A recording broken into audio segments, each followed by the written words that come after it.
राजेश जी, आपके पास आ रहा हूं मैं। हमने और आपने कल सुना, हमारे अहमदाबाद के जीएमडीसी मैदान से प्रधानमंत्री जी ने बातें कही और कहा कि लोग मजाक उड़ा रहे हैं। लोगों को सवाल है कि मैं चुप क्यों बैठा हूं। मुझे तब मन में एक सवाल उठा था, आपसे शेयर कर रहा हूं सबसे, और आपकी मैं उस पर राय भी चाहता हूं। एक आदमी जिसका नाम राहुल गांधी है, उस आदमी की जितनी फजीहत की गई, जितना उसका मखौल उड़ाया गया, जितना मजाक जितना उड़ाया गया, और वो भी 100 दिन के लिए नहीं। अब 10 साल 11 साल पकड़ लीजिए, उसके दिन कितने होते हैं कोई गणित लगा ले, उतना किया गया। तो महाराज को नहीं समझ में आया होगा कि ये अगर 100 दिन में आप जो है इसको आपको इतना चुभ रहा है। सिर्फ रोए रोए नहीं थे वो, मतलब रोना इस बार उन्होंने बाकी रखा था, वरना वो मतलब एक तरह का रोना ही था अपने अहमदाबाद के लोगों के बीच में आके। और फिर उन्होंने कहा कि, और फिर उन्होंने 100 दिन में वो जो समझते हैं कि उन्होंने बहुत बड़े काम किए वो गिनवाना शुरू किए। और फिर कहा कि मैं तो ना दिन देखा हूं ना रात देखा हूं, अपने आप को झोंक दिया है। क्या ये इस पर आप अपनी अगर कोई आकलन करें तो मुझे लगता है दर्शकों के पास अच्छी सही सटीक जानकारी इस मुद्दे पे जाएगी। जी। सबसे तो पहले तो नरेंद्र मोदी को प्रधानमंत्री की हैसियत में मनाए जा रहे हैं ये आखिरी जन्मदिन पर हम मुबारकबाद देते हैं। अरे क्योंकि पता नहीं क्योंकि पता नहीं है कि अगले जन्मदिन पर वो प्रधानमंत्री होंगे या नहीं होंगे, और वो प्रधानमंत्री नहीं होंगे, सिर्फ नरेंद्र मोदी होंगे, तो उनके साथ केक काटने वाला कोई बचेगा नहीं बचेगा ये हमें पता नहीं है, क्योंकि जो कर्म उन्होंने किए। आवाज आपकी चली गई राजेश जी। नेटवर्क का कोई इशू लग रहा है शायद आपका, राजेश जी। आप सुन पा रहे हैं मुझे? अब आ रही है? जी जी, आ रही है। हाँ आ रही है। हाँ जी, हाँ जी, हाँ जी। हाँ, तो सत्ता के बिना नरेंद्र मोदी के साथ कोई रहेगा, उससे जो है हम आशंकित। वो गाय का बच्चा रहेगा, गाय का बच्चा जो दिखा रहे हैं। हाँ, वही चीज है। अगर आप जो है समय पर अपने मन की बात नहीं कर देते तो वो बात जो है या तो रेडियो पे करनी पड़ती है, और बच्चों को जो है खिलाने की उम्र में जो है बछड़े को खिलाना पड़ता है। ये चीज भी अब चल रही है। तो जो प्रधानमंत्री कह रहे हैं कि मेरा मजाक बनाया जा रहा है, मैं चुप हूं। पहले तो प्रधानमंत्री चुप है, वो ही सबसे बड़ा जोक है। क्योंकि रात में जो 4 या 5 घंटे वो सोते हैं तभी वो नहीं बोलते। बाकी तो कहीं पर आपको रेडियो पर सुनाई दिए जा रहे हैं, या तो टीवी पर बोल रहे हैं, या तो चुनावी मंच पर बोल रहे हैं, कहीं ना कहीं वो जो है वो बोलते ही दिखते हैं। तो मैं चुप हूं, ये भी एक सबसे बड़ा जोक है। तो राहुल गांधी ने ये प्रूव किया है। अब देखिए, नरेंद्र मोदी की जो सियासत है उसको मैं राहुल गांधी की सियासत से अलग ऐसे देखता हूं कि राहुल गांधी आज जहां पर भी पहुंचे हैं वो उन्होंने कमाया है, 10 साल के अंदर संघर्ष किया है। नरेंद्र मोदी को जो प्लेटफॉर्म मिला यहां पर चीफ मिनिस्टर का, आपको पता है कि चुनी हुई सरकार थी, 122 का 121 का मैंडेट था, उसमें मुख्यमंत्री को हटा दिया गया और पैरासूट से जो वो यहां पर आ गए। उन्होंने मुख्यमंत्री बनने के लिए कोई संघर्ष नहीं किया। उसके पहले वो ना सरपंच का चुनाव भी लड़े थे। तो जो है उन्होंने बिल्कुल संघर्ष नहीं किया। तो उनको पता ही नहीं है कि भाई राजनीतिक आलोचना क्या होती है। अब जो है उन्होंने वर्ड को बदला है। पहले गाली कहते थे कि लोग मुझे गाली देते हैं, मुझे उससे ऊर्जा मिलती है। तो भाई यहां पर इतना बड़ा सोलर पावर प्रोजेक्ट का जो इनॉग्रेशन करने के लिए खर्चा क्यों किया? आपकी ऊर्जा से जो है हमारे स्वर्णिम संकुल को जो है चमका लेते आप। तो वो ऐसी बहुत सारी बातें करते हैं। आपने जो वीडियो दिखाया किसान का, वो तो एक गिफ्ट है, लेकिन जैसे हमारे अशोक जी है जो भाजपा ही के पूर्व मंत्री थे, ऐसे ही हमारे आज भाजपा में रहे गुजरात के पूर्व मंत्री जवाहर चावड़ा ने भी एक गिफ्ट दिया है। अरे वो तो गजब कर दिया, गजब कर दिया। वो हाँ, एक वो बात प्रधानमंत्री के जन्मदिन पर ये पूर्व मंत्री जो है, जो पिछली सरकार में ही मंत्री थे, उन्होंने खत लिखा है और खत में लिखा है कि आपके जिला के जो अध्यक्ष है वो अवैध जो है वो बांधकाम में लिप्त है, अवैध प्रॉपर्टियों में लिप्त है। हमारा जो भाजपा का कार्यालय है वो भी अवैध है। और ये सारी चीज मैं जो है यहाँ सरकार को बता चुका हूं, लेकिन यहाँ पर कोई जो है कुछ कर नहीं रहा है। भ्रष्टाचार इतना बढ़ गया है कि अगर अभी आपने सुनवाई नहीं की। ये नरेंद्र मोदी को बर्थडे पर कह रहा है उनका पूर्व मंत्री। खत लिखा है। हाँ, तो ये दूसरी गिफ्ट है। तीसरी गिफ्ट जो है बड़ौदा से उनको मिल रही है कि बड़ौदा के लोग कह रहे हैं कि बड़ौदा की जो स्थिति थी, उन्होंने अहमदाबाद के बजाय अगर बड़ौदा में ये कार्यक्रम किया होता तो जैसे अहमदाबाद में रातों रात जैसे सड़कें बन गई, दीवारों पर पेंट लग गए, पूरा जो अहमदाबाद है उसकी शक्ल बदल गई, ऐसे ही बड़ौदा की शक्ल बाढ़ के बाद जो हुई है उससे बेहतर हो जाती। और बड़ौदा के तो वो सांसद, बड़ौदा का मतलब ताजा तरीन आपकी बात को जोड़ते हुए मेरे बहुत ही करीबी मेरे जो हैं वो बड़ौदा रहते हैं। उनकी वो जो वहां रहते हैं वो बाढ़ से उतना प्रभावित इलाका नहीं, थोड़ा आउटस्कर्ट्स में है वो। उनकी कार जो है ना वो खराब हो गई है, उनको सर्विस चाहिए, रिपेयरिंग चाहिए। बड़ौदा के जितने भी छोटे से लेके बड़े जितने भी गैराज हैं वो सब पैक हैं, फुल हैं, क्योंकि बाढ़ के चलते 10,000 से भी ज्यादा बड़ी गाड़ियां और छोटी गाड़ियां तो पता नहीं और कितनी है, वो सब जो है वो बिल्कुल डाउन हो चुकी है, वो शट डाउन हो चुकी है। उन सबको मरम्मत की, रिपेयरिंग की जरूरत है। तो ये जो हमारे बहुत करीबी हैं इनको और इनका गुजारा ही होता है क्योंकि उनको ट्रैवल करके जाना पड़ता है, तो थोड़े रिमोट एरिया में रहते हैं। और वो बड़ी मुश्किल में आ गए हैं कल से, क्योंकि वो कोई रिपेयर करने वाला है नहीं। हर एक छोटे मोटे गैरेज के वहां लंबी लंबी कतारें हैं गाड़ी को रिपेयरिंग की और वेटिंग पड़ी हुई है। ये बड़ौदा की स्थिति है। मैं टू व्हीलर को जोड़ नहीं रहा हूँ इसमें, मैं सिर्फ की बात कर रहा हूँ। इसीलिए बड़ौदा के लोग जो है उनको ये आशा थी कि हमारे तो सांसद रह चुके हैं, और जो स्थिति अभी वाराणसी में बनी है, हो सकता है 2029 में अगर अगले 1000 साल का डिजाइन उन्होंने करना है तो 2029 के अंदर जो है उनको वापस बड़ौदा चुनाव लड़ने के लिए जाना पड़े, जो वाराणसी की स्थिति बनी है उसके हिसाब से। तो वहां के लोग जो है वो भी बर्थडे गिफ्ट जो है वीडियो के माध्यम से या सोशल मीडिया के माध्यम से प्रधानमंत्री को दे रहे हैं, और जो है उनको सूचित कर रहे हैं कि आपके गुजरात का हाल क्या है। ये जो किसान आपने बताया हमारे अहमदाबाद डिस्ट्रिक्ट का, वो किसान जो कह रहा है उसमें एक बात बहुत जो है वो सोचने वाली है। वो कह रहा है पिछले 15 साल से ये स्थिति है, यानी कि उन्होंने मुख्यमंत्री के तौर पर नरेंद्र मोदी को भी लपेट लिया, क्योंकि हाँ उससे पहले जो थे वो भी आपकी जिम्मेदारी थी, उस वक्त भी ये नहीं हुआ था। दूसरा जो कह रहे हैं वो करेंगे, लेकिन आपने जो 10 साल के अंदर किया था वो तो ध्वस्त होता जा रहा है। वो हराम अहमदाबाद के ब्रिज को, गुजरात के 17 जो है वो गिर चुके हैं। एक जो है ब्रिज हाटकेश्वर का, जहां पर अहमदाबाद में आके वो बोल के गए, वहीं पर 42 करोड़ रुपए में जो ब्रिज बना था वो गिर गया। अब जो है 53 करोड़ के अंदर नया बनाया जा रहा है। ये स्थिति अहमदाबाद की है। आप जहां रहते हो सीलज के पास, बोपल के पास एक ब्रिज था वो गिर गया था। और ये दोनों ब्रिज बनाने वाला जो रंजीत बिल्डकॉन है उसी के पास अभी भी इंफ्रास्ट्रक्चर डेवलपमेंट के बहुत सारे जो है वो टेंडर और सब सारी चीजें हैं। तो भ्रष्टाचार हो या डेवलपमेंट का मॉडल हो, ये गुजरात को जिस स्थिति में छोड़ के गए हैं वही स्थिति जो है वो देश की कर रहे हैं। और अगर ये अविनाशी और अवतारी पुरुष है, अगर 1% भी और 1000 साल तक जो है वो सारा देखने वाले हैं, तो प्रलय जो है उसको कोई नहीं रोक सकता। पहली चीज ये है। दूसरी चीज ये है कि देश के अंदर तो ठीक है वो विश्व के गुरु बनने, यहाँ यूक्रेन की बात चल रही थी। अब पापा ने जो फोन पर वॉर रुकवा दी थी, तो फिर पापा को दौड़ के रशिया क्यों जाना पड़ा, और रशिया से जो है फिर यूक्रेन क्यों जाना पड़ा। तो ये सारी चीजें पब्लिक डोमेन के अंदर है, और आपने जो करा है उसी का लोग मजाक बना रहे हैं।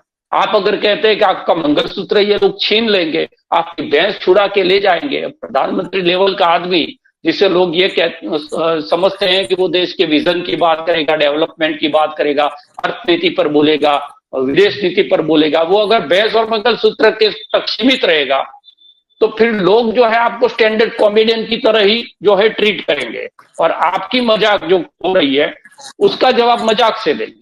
तो आपने जो बताया कि राहुल गांधी के पीछे इतने करोड़ों रुपया का खर्च जो किया गया, उसका चरित्र जो है उसको मिटाने के लिए, उसके बावजूद भी वो अपनी बात को लेकर डटा रहा, अपनी बात को लेकर वो संघर्ष करता रहा, पार्टी के भीतर भी और पार्टी के बाहर। और यही कारण है कि आज जो स्थिति राहुल गांधी की थी वो स्थिति अब धीरे धीरे नरेंद्र मोदी की बन रही है, और वो सह नहीं पा रहे हैं, क्योंकि उनको तो ऐसा था कि उनके इर्द गिर्द कोई जो है ना कहने वाला नहीं था। नरेंद्र मोदी अगर कुछ भी कह देते, उनके इशारों पर सरकारें चलती थी। आज स्थिति ये है कि उनका जो जन्मदिन का केक है उसमें से 50% का हिस्सा पहले नीतीश और नायडू को भिजवाया जाता है, उसके बाद जो बचे खुचे भक्त है उनके हिस्से में उनका केक आता है। ये स्थिति बनी है। तो राजनीतिक परिस्थिति और राजनीतिक ये परिणाम जो बदला है उससे जो है वो फ्रस्ट्रेट है, और ये फ्रस्ट्रेशन के अंदर ये सारी चीजें कह रहे हैं कि 1000 साल के बाद ये होगा, फलाना होगा, ढिकना होगा। उनको, मुझे लगता है कि उनको अंदर से ये भ्रम है अभी भी, वो निकला नहीं है परिणाम के बाद कि वो भगवान नहीं है, और उसी भ्रम के चलते जो है वो ये सारी चीजें कर रहे हैं और अपना खुद का जो है मजाक बना रहे हैं। और मैं समझता हूं कि प्रधानमंत्री का ये मजाक नहीं बना। प्रधानमंत्री की जो इमेज है, उनकी जो छवि है, वो देश के साथ जुड़ी होती है, और जो प्रधानमंत्री का अगर मजाक बनता है तो मैं समझता हूं कि वो देश का मजाक बनता है। जैसे नरेंद्र मोदी कहते थे जब रुपया गिरता है तो देश की जो है वो शाख गिरती है, उसी तरह से नरेंद्र मोदी का अगर जो है लेवल वो गिरता है लोगों के बीच में या पॉलिटिकल गलियारों में, तो उससे जो है देश की जो छवि है वो भी धूमिल होती है। वो एक जगह पर यहां तक बोल गए कि अटल बिहारी वाजपेयी की जनसंघ की सरकार ने वीपी सिंह के समर्थन से जो सरकार थी अटल बिहारी वाजपेयी की, उसने मंडल कमीशन लागू किया था। फिर आधा बोलने के बाद उसको पता चला नहीं वीपी सिंह की सरकार थी, तो वीपी सिंह की सरकार को जनसंघ ने सपोर्ट किया। जनसंघ को तो आपने इमरजेंसी के बाद ही मिटा दिया था। तो स्थिति ये हुई है कि जैसे जैसे आयु बढ़ती जा रही है ऐसे ऐसे दिमागी संतुलन, हो सकता है ज्यादा योग करना पड़े। ये जो है चुनावी योग करते हैं, उससे ज्यादा जो है उनको अपनी सेहत का, अपनी मानसिक तंदुरुस्ती का ख्याल रखने के लिए रामदेव से छुटकारा लेकर कोई अच्छा योग गुरु ढूंढना पड़ेगा, ताकि उनकी जो अवस्था जो है वो ऐसी रहे कि कोई ऐसा निर्णय न करे जो देश के हित में न हो, कोई ऐसी बात न कर दे जैसे जो है देश मुश्किल में पड़ जाए। क्योंकि हम बार बार हम कहते हैं ना कि राजनीति तो चलती रहेगी, जो है पार्टियां बदलती रहेगी, लेकिन देश जो है वो चलना चाहिए। तो देश के लिए भी हमें आज उनके जन्मदिन पर उनकी मानसिक स्थिति का, उनकी शारीरिक स्थिति का वो चिंता करनी चाहिए, और उनको खुद को भी जो है फिर से संघ की शाखाओं में जाना चाहिए, थोड़ी एक्सरसाइज करनी चाहिए। भले वो जो है कुत्ते भगाने वाली लाठी दाव सिखाते हैं वहां पर, लेकिन वो करके भी जो है अपना जो मन है उसको डाइवर्ट करना चाहिए पॉलिटिक्स से। तो उससे हो सकता है कि कुछ बेहतर जो है उनके लिए ही होगा। राजेश जी, आप अगर आपकी बात गलती से सुन ली, वैसे तो पता नहीं हम लोगों को सुनते नहीं सुनते हम नहीं जानते, लेकिन अगर गलती से आज उन्होंने आपकी बात अगर सुन ली है तो मुझे लगता है कि बड़ा धक्का लगेगा कि ये बच्चू भाई ठाकर के सुपुत्र ये मेरे लिए ये कह रहे हैं। क्योंकि आप सब जो नहीं जानते मैं बता दूं, उनके पिताजी बहुत बड़ा नाम थे संघ में, और बहुत रिस्पेक्ट हुआ करती थी उस समय, और तो वो तो बड़ा धक्का लग जाएगा कि राजेश जी ने तो हमको बोल दिया कि आप संन्यास ले लो। ये तो गजब कर दिया आप। राजेश जी, आप कुछ कहना चाहेंगे? देखिए, एक नियम है, जो आप बोते हो वही आप पाते हो। आपने ये राजनीति के अंदर ये कटुता, इस प्रकार का जो है पॉलिटिकल डिस्कोर्स को जिस प्रकार से नीचे के स्तर पर लेके आया, हर चुनाव में जो है अपना ही रिकॉर्ड तोड़ते गए, तो वही जो चीजें हैं वो आपके सामने आके खड़ी हो जाती है, आप मानो या ना मानो। एक बहुत अच्छा गिफ्ट भी हम भूल गए, महाराष्ट्र से जो उनको मिला गडकरी साहब से, जो उन्होंने कहा कि हमारे सरकारी दफ्तरों के अंदर वो न्यूटन का ग्रेविटी वाला सिद्धांत है वो काम नहीं करता। यहाँ पर ऐसा है कि फाइल के ऊपर वजन रखो तो फाइल नीचे से ऊपर जाती है। तो हाँ, तो वो जो उन्होंने व्यंग किया है वो भी भ्रष्टाचार पर, जीरो टॉलरेंस पर जो नरेंद्र मोदी की बहुत बड़ी बातें होती है, उसके ऊपर एक प्रकार का व्यंग है। तो ऑल ओवर आप देखें तो राजनीतिक विफलता ठीक है, हर सरकार के अंदर कुछ काम अच्छे होते हैं, कुछ काम बुरे होते हैं, कुछ नीतियां जो है सही होती है, कुछ नीतियां जो है वो गलत साबित होती है। लेकिन व्यक्तिगत रूप से हमें जो 10 साल के अंदर प्रधानमंत्री को देखा है, वो कभी भी ऐसा नहीं देखा कि व्यक्तिगत रूप से जो है वो अपने सिवा जितने भी राजनीतिक लोग हैं, वो अपनी पार्टी के अंदर हो या दूसरों की पार्टी के अंदर हो, उन सारे लोगों को बिल्कुल ऐसे समझे कि ये कुछ है ही नहीं। अगर अहम ब्रह्मास्मि वाला जो भाव है वो अगर अपने अंदर आ जाता है और फिर वो भाव जो है वो प्रजा स्वीकार नहीं करती। जब आप राम को छोटा बनाकर उसको उंगली पकड़ाकर मंदिर के अंदर ले जाते हो, ये कहते हो कि मैंने सिर्फ लोगों को जो है प्रधानमंत्री आवास योजना में घर नहीं दिया, मैंने राम को भी जो है घर दिया है, तो फिर लोगों को पचना जो है वो बंद हो जाता है। तो नीतियां जो है वो ठीक है, हो सकता है कि महंगाई पर और ज्यादा काम करने की जरूरत थी, नहीं कर पाए। आपने जो वचन दिए थे, वादे किए थे, हो सकता है कि आपने वोट पाने के लिए झूठ बोल दिया हो, आपको पता नहीं हो, क्योंकि प्रधानमंत्री वो बने नहीं थे। तो कितना आसान है या कितना मुश्किल है उसको पता नहीं हो तो बोल दिया, हो सकता है। लेकिन 5 साल के बाद खुद का ऑडिट तो करना चाहिए, वो भी नहीं किया।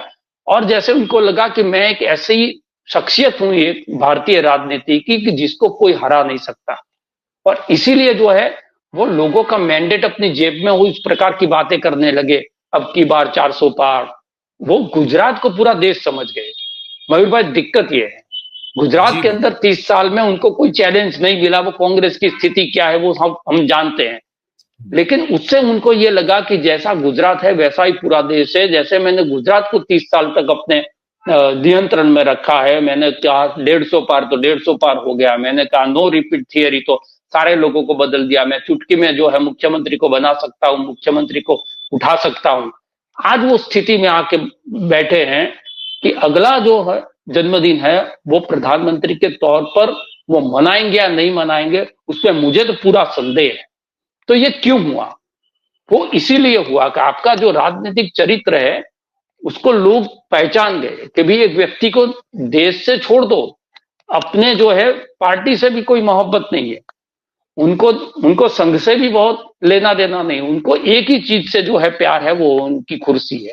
और उस कुर्सी के लिए जितनों का बलिदान देना पड़े, वो खुद के लोग हो या पराये लोग हो, वो सारों का बलिदान जो है वो मांगते रहते हैं। और इसीलिए अब ये जो सारी ताकतें, वो ड्रैकुला वाली स्टोरी है ना, ऐसे ही पूरी जो जितनी भी ताकतें हैं वो ताकतें अब जो है नरेंद्र मोदी का राजनीतिक बलिदान मांगने के लिए तैयार बैठी है।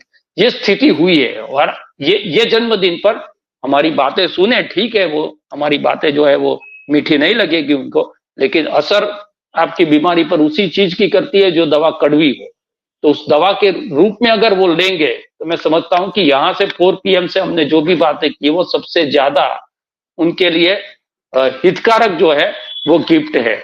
फिर उसको कैसे लेते, आलोचना को लेना भी बहुत जो है, अटल बिहारी वाजपेयी की आलोचना करते थे, अशोक जी यहाँ बैठे, जगजीवन राम की वो रेल हादसे के बारे में एक लाइन में उन्होंने कहा था कि जग और जीवन की माया को छोड़ के राम राम करते ट्रेन में बैठिए, घर पहुंच जाए तो तार भेज दीजिए, मैं जिंदा हूं।